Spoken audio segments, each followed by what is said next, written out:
माझं नाव लावण्या गजानन कबरार. माझ्या शाळेचं नाव पी.एम.सी. जिल्हा परिषद प्राथमिक शाळा नववी वस्ती जळगाव. मी इयत्ता 4थीतली विद्यार्थिनी आहे.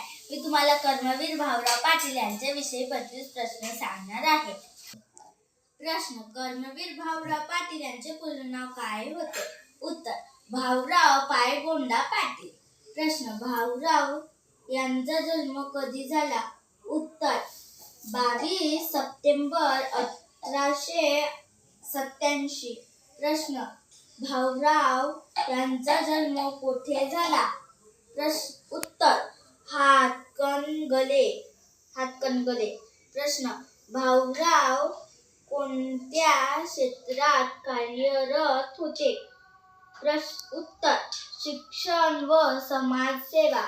प्रश्न: भाऊरावांना कर्मवीर ही पदवी कोणी दिली? उत्तर: महात्मा गांधी. प्रश्न: भाऊराव पाटील यांनी कोणत्या संस्थेची स्थापना केली? उत्तर: रयत शिक्षण संस्था. प्रश्न: रयत शिक्षण संस्थेची स्थापना कधी झाली? उत्तर: 1919.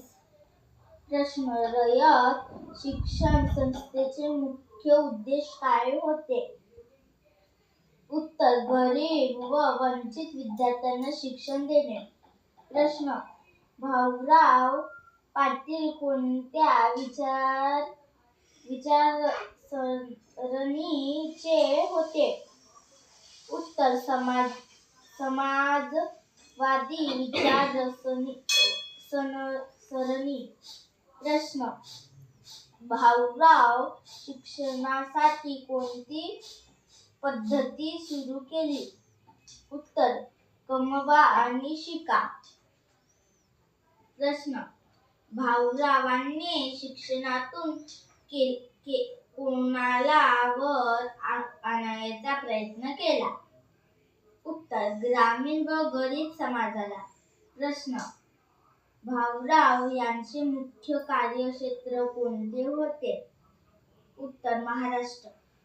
प्रश्न: भाऊरावांनी कोणत्या समाजासाठी विशेष काम केले? उत्तर: शेतकरी व कामगार समाजासाठी. प्रश्न: भाऊराव पाटील यांचा मृत्यू कधी झाला? उत्तर: 9 मे 1959. प्रश्न: भाऊराव पाटील यांचा मृत्यू कोठे झाला? उत्तर: सातारा. प्रश्न: भाऊरावांचे जीवनाचे ध्येय काय होते? उत्तर: शिक्षणातून समाज परिवर्तन. प्रश्न: भाऊरावांनी कोणत्या माध्यमातून शिक्षण दिले? उत्तर: वसतिगृहे व शाळांद्वारे.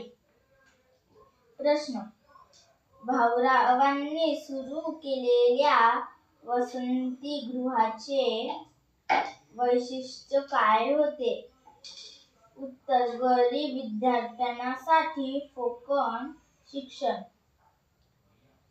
प्रश्न: भाऊराव पाटील हे कोणत्या चळवळीशी संबंधित होते? उत्तर: शिक्षण चळवळी. प्रश्न: भाऊरावांनी शिक्षणात कोणते मूल्य रुजवले? उत्तर: स्वावलंबन.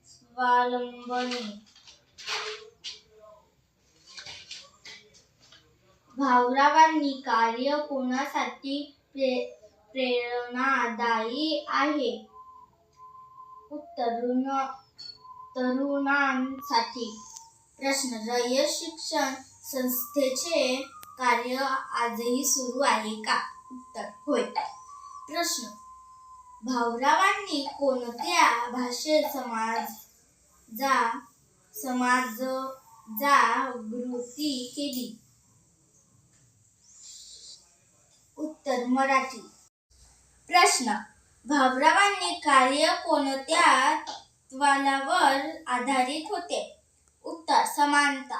प्रश्न: कर्मवीर भाऊराव पाटील यांचे शिक्षण क्षेत्रातील योगदान काय होते? उत्तर: सर्वसामान्यांसाठी शिक्षण खुले केले. धन्यवाद.